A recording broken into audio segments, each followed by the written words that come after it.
पंडित अंजलि से कहता है कि अब आपकी जोड़ी को इस पूजा में शामिल होना होगा, लेकिन अंजलि उसे कहती है कि आपको ये पूजा आगे बढ़ानी पड़ेगी क्योंकि मेरे पति यहाँ पर नहीं हैं।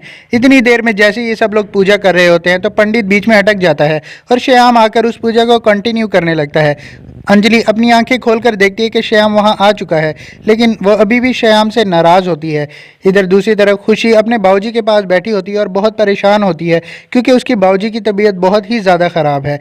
इधर पंडित वापस जा रहा होता है पूजा करके तो नानी उसका धन्यवाद करती हैं, लेकिन अंजलि वहां पर रो रही होती है। वह जैसे ही किचन में काम करने के लिए जाती है तो श्याम वहां पर आता है और उसे मनाने लगता है, लेकिन अंजलि उसे भाव नहीं देती। तभी श्याम उसे गुस्से से कहता है कि क्या आप मैं हर वक्त आपके आगे पीछे भटकता रहूं, फिर आपका मूड ठीक होगा। तो इस पर अंजलि को गुस्सा आ जाता है और वह वहां से चली जाती है, लेकिन श्याम उसके पीछे जाता है और जाकर उसे मनाने लगता है।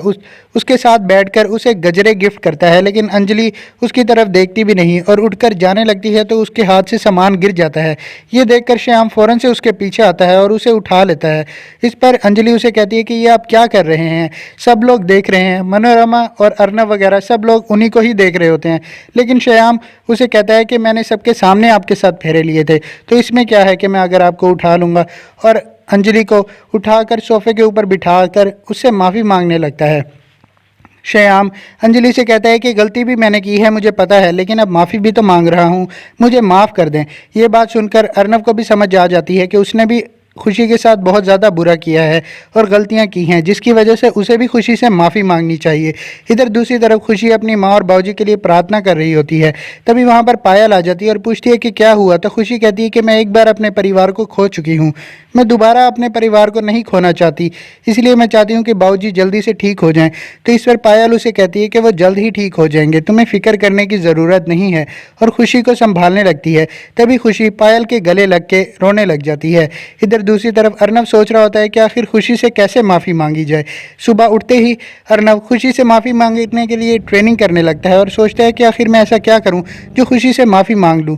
इतनी देर में वहां पर लवन्या आ जाती है और वो अर्नब से कहती है कि आज मैंने एक पार्टी पर जाना है, क्या मैं चली जाऊं। तो अर्नब कहता है कि तुम्हें कब से ज़रूरत पड़ेगी मुझसे परमिशन लेने की। तो इस पर लवन्या कहती है कि ओह सॉरी, अब नहीं लूँगी। तो अर्नब चौंक जाता है और कहता है कि आखिर तुमने इतनी जल्दी आसानी से सॉरी कैसे बोल लिया, मुझसे तो बोला ही नहीं जाता।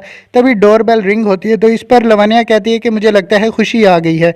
तो अर्नब उसकी बात सुनकर उसके पीछे जाता है और जयप्रकाश को कहता है कि जो भी दरवाजे के पीछे आए उसे मेरे पास भेज देना, मुझे इंपॉर्टेंट बात करनी है। अर्नब जैसे ही अपने रूम में जाता है और सोचता है कि शायद खुशी आ गई है, तो वो कहता है कि मुझे तुमसे इंपॉर्टेंट बात करनी है, लेकिन ये खुशी नहीं बल्कि उसका धोबी होता है, जिसे देखकर अर्नब को गुस्सा आता है और वो उसे वहाँ से भगा देता है। तभी अंजलि वहाँ पर आती है और कहती है कि तुम्हें क्या हो गया है, तुम ऐसे क्यों चिल्ला रहे हो। लेकिन अर्नब उसे कोई जवाब नहीं देता और वहाँ से चला जाता है। इधर ब्रेकफास्ट की टेबल पर मनोरमा श्याम से पूछती है कि आखिर आप कहाँ होते हैं, आजकल घर में नज़र ही नहीं आते। तो श्याम कहता है कि बस काम में बिजी हैं। इतनी देर में लवन्या अर्नब के लिए जूस लाती है और उससे फिर से पूछती है कि मैं पार्टी पर चली जाऊं। तो इस पर अर्नब कहता है कि तुमने तो क्लासेस लेनी होती है ना, तुम्हारी वो लड़की आती है तुम्हें सिखाने, क्या नाम है उसका, खुशी। तभी इस पर अंजलि कहती है कि आज वो नहीं आएंगी, उन्होंने भी छुट्टी ली है। तो अर्नब को गुस्सा आ जाता है और वो कहता है कि आखिर उसने क्यों छुट्टी ली है, उसे हम काम करने के पैसे देते हैं, छुट्टी के नहीं। तो श्याम कहता है कि अब उन्हें भी अपने परिवार के साथ टाइम स्पेंड करने का हक है, एटलीस्ट थोड़ा तो उन्हें टाइम दें। और अर्नब लवन्या से बात करता करता वहाँ से उठकर चला जाता है। जैसे ही वो अपने रूम में आता है तो वो खुशी को कॉल करने लगता है सॉरी करने के लिए, लेकिन जब खुशी कॉल पिक करती है तो अर्नब कुछ नहीं बोल पाता, जिसकी वजह से खुशी कॉल कट करके वहाँ से चली जाती है।